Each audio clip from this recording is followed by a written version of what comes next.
এখন আমরা ত্রিকোণমিতিক অনুপাতের সূত্রগুলো নিয়ে আলোচনা করব। আমাদের গণিত বইয়ের সবার কাছে সবথেকে ভয়ের এবং ভীতির অধ্যায় হচ্ছে ত্রিকোণমিতিক অনুপাত। কেননা আমরা এই অধ্যায়টা অনেকেই বুঝি না বা এই অধ্যায়ের নাম শুনলে ভয় পাই। কিন্তু আশ্চর্যের বিষয় হলো গণিত বইয়ের সবথেকে সহজ অধ্যায় হচ্ছে ত্রিকোণমিতিক অনুপাত। যদি আমরা একবার ভালোভাবে বুঝতে পারি তাহলে আমরা অনায়াসে সব অঙ্ক করতে পারবো খুব সহজেই। আসলে এখন আমরা ত্রিকোণমিতিক অনুপাতের সূত্রগুলো নিয়ে আলোচনা করব। এই সূত্রগুলো জানতে হলে প্রথমে আমাদেরকে সমকোণী ত্রিভুজ সম্পর্কে জানতে হবে, কারণ এই অধ্যায়ে আমাদের আলোচনা হচ্ছে সমকোণী ত্রিভুজ নিয়ে। আমাদের এই অধ্যায়ের নামটাই হচ্ছে ত্রিকোণমিতিক অনুপাত, অর্থাৎ ত্রি মানে হচ্ছে তিন, কোণ, যে তিনটা কোণ থাকবে। আমরা জানি ত্রিভুজেরই শুধুমাত্র তিনটা কোণ থাকে। আমাদের এই অধ্যায়ের মূল আলোচনার বিষয় হচ্ছে সমকোণী ত্রিভুজ নিয়ে। দেখো এখানে আমরা একটা সমকোণী ত্রিভুজ আঁকলাম, ABC সমকোণী ত্রিভুজের, যেখানে B কোণ সমান আমাদের সমকোণ এবং C কোণ সমান আমরা একটা কোণ ধরে নিলাম থিটা কোণ। এখন এই সমকোণী ত্রিভুজের অতিভুজ হচ্ছে AC বাহু, কেননা আমরা জানি অতিভুজ হচ্ছে সমকোণের বিপরীত বাহু, বা যে সমকোণী ত্রিভুজের যেটা সবচেয়ে বড় বাহু সেটাই হচ্ছে অতিভুজ। আমরা যদি লক্ষ্য করি তাহলে দেখতে পাবো AB, BC এবং AC বাহুর মধ্যে AC হচ্ছে সবচেয়ে বড় বাহু, অর্থাৎ এটাই হচ্ছে অতিভুজ। আর এবং হচ্ছে লম্ব হচ্ছে প্রদত্ত কোণের বিপরীত দিকের বাহু। যেই কোণটা আমাদের দেওয়া থাকবে বা আমরা ধরে নেব তার বিপরীত বাহু হবে লম্ব। এখানে AB বাহু হচ্ছে লম্ব এবং ভূমি হচ্ছে অতিভুজ এবং লম্ব বাদে যেই বাহুটা থাকবে সেটাই হচ্ছে ভূমি। এখন আসি মূল সূত্রে। ত্রিকোণমিতিক অনুপাত মোট 6টা অনুপাত আছে, তার মধ্যে 2টা হচ্ছে আমাদের মৌলিক অনুপাত এবং বাকি 4টা হচ্ছে যৌগিক অনুপাত। মৌলিক অনুপাত কোনগুলো? যেগুলোকে আর ভাঙা যায় না সেগুলো হচ্ছে মৌলিক অনুপাত, এবং যৌগিক অনুপাত হচ্ছে মৌলিক অনুপাতের সমন্বয়ে তৈরি হচ্ছে যৌগিক অনুপাত, বা আমরা যৌগিক অনুপাতকে ভাঙলে মৌলিক অনুপাত পাবো। আমাদের sin θ হচ্ছে মৌলিক অনুপাত এবং cos θ হচ্ছে মৌলিক অনুপাত, এবং বাকি 4টা হচ্ছে যৌগিক অনুপাত। আসলে এই sin θ এর সমান আমরা কি লিখতে পারি? আমাদের এই চিত্র অনুযায়ী, অর্থাৎ এই সমকোণী ত্রিভুজ অনুযায়ী আমরা লিখতে পারি sin θ সমান লম্ব বাই অতিভুজ। sin θ মানে হচ্ছে লম্ব বাই অতিভুজ। sin θ মানে হচ্ছে লম্ব বাই অতিভুজ। এই চিত্র যদি আমরা দেখি, লম্ব হচ্ছে আমাদের AB বাহু,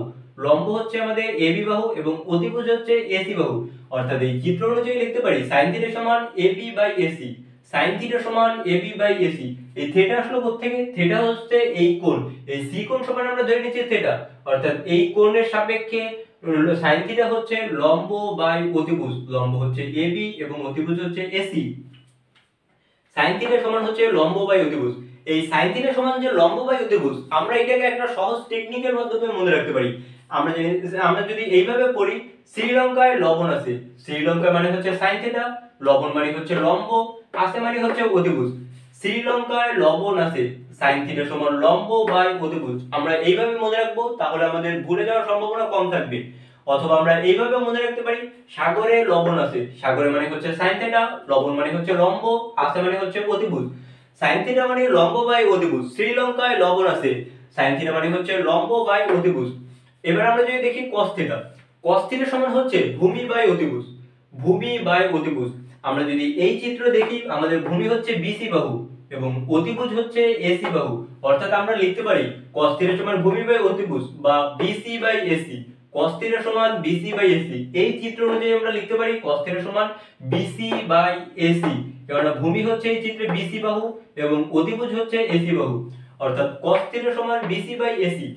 এই cos θ সমান BC বাই AC বা ভূমি বাই অতিভুজ, আমরা এইটা মুখস্থ করব না, কিন্তু এইটা হচ্ছে আমাদের এই যে চিত্র থাকবে সেই চিত্র অনুযায়ী বের করব।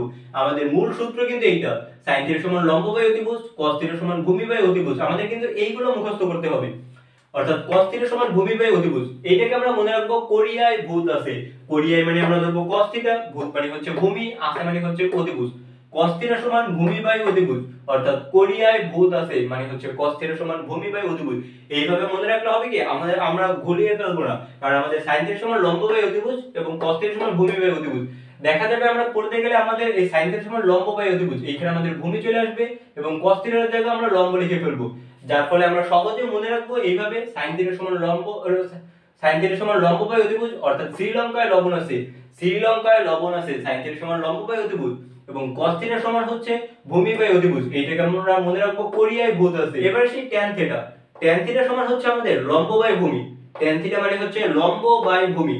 এই চিত্রে হচ্ছে লম্ব হচ্ছে AB বাহু এবং ভূমি হচ্ছে BC বাহু। এইটাকে আমরা এইভাবে মনে রাখবো ত্রিপুরা লবণ ভূমি, ত্রিপুরার লবণ ভূমি, ত্রিপুরার মানে হচ্ছে ট্যান থিটা, লবণ মানে হচ্ছে লম্ব, ভূমি মানে হচ্ছে ভূমি।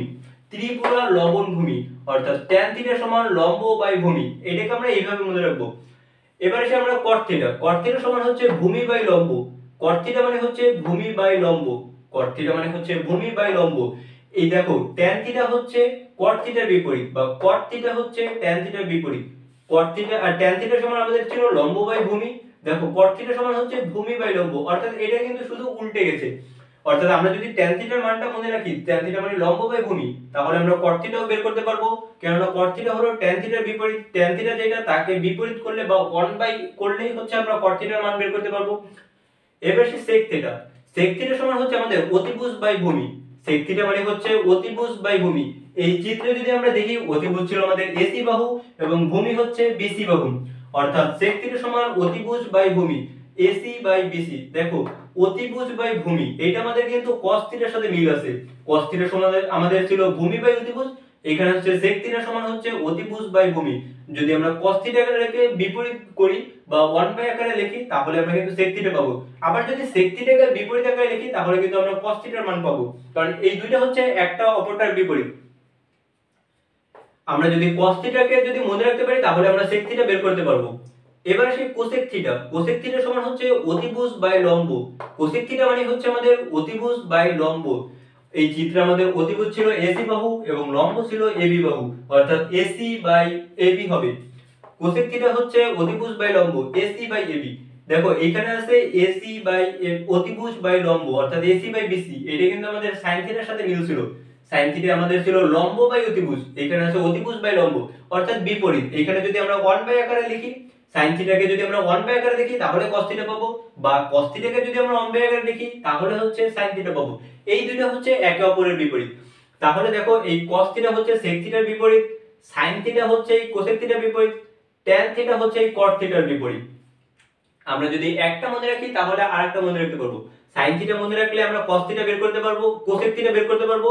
cos থিটা আমরা যদি জানি তাহলে আমরা sec থিটা বের করতে পারবো, tan থিটার মান জানলে আমরা cot থিটা বের করতে পারবো।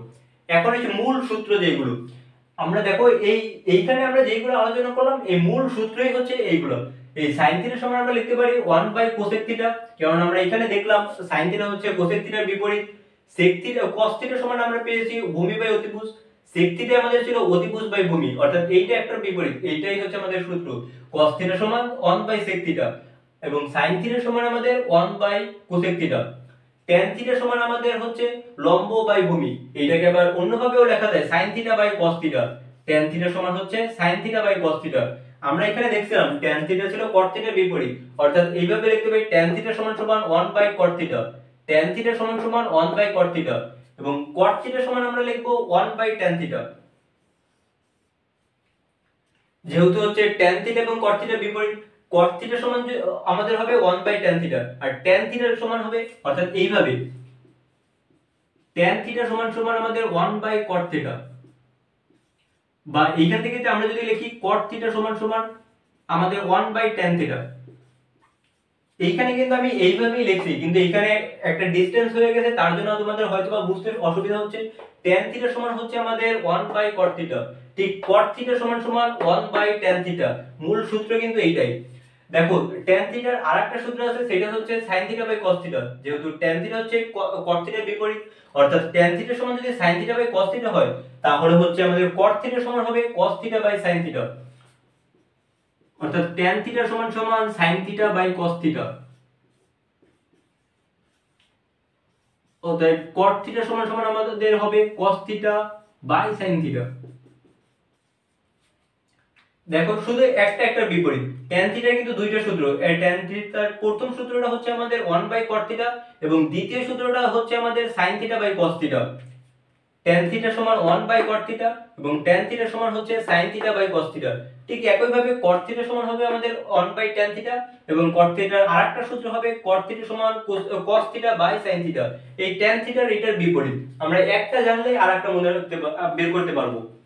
এবার দেখো আরেকটা সূত্র আছে আমাদের sec থিটা, sec থিটা সমান 1 বাই cos থিটা। দেখো cos থিটা সমান আমরা লিখছিলাম 1 বাই sec থিটা। আমরা যদি এইখানে লিখি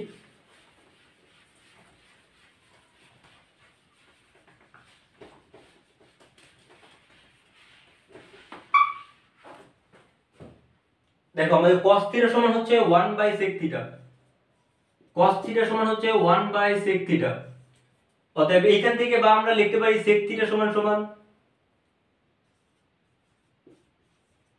sec থিটা সমান সমান 1 বাই cos থিটা, কারণ এটা গুণ করে দিলে এই পাশে চলে আসবে, আর গুণ করলে এখান থেকে আমরা এটাই পাবো, cos থিটা সমান 1 বাই sec থিটা, অর্থাৎ sec থিটা সমান 1 বাই cos থিটা। এইটুকুই হচ্ছে আমাদের দুইটা সূত্র। শুধু সবগুলো সূত্র সহজ, শুধু যদি আমরা যদি একটা সূত্র মনে রাখি তাহলে আরেকটা বের করতে পারবো।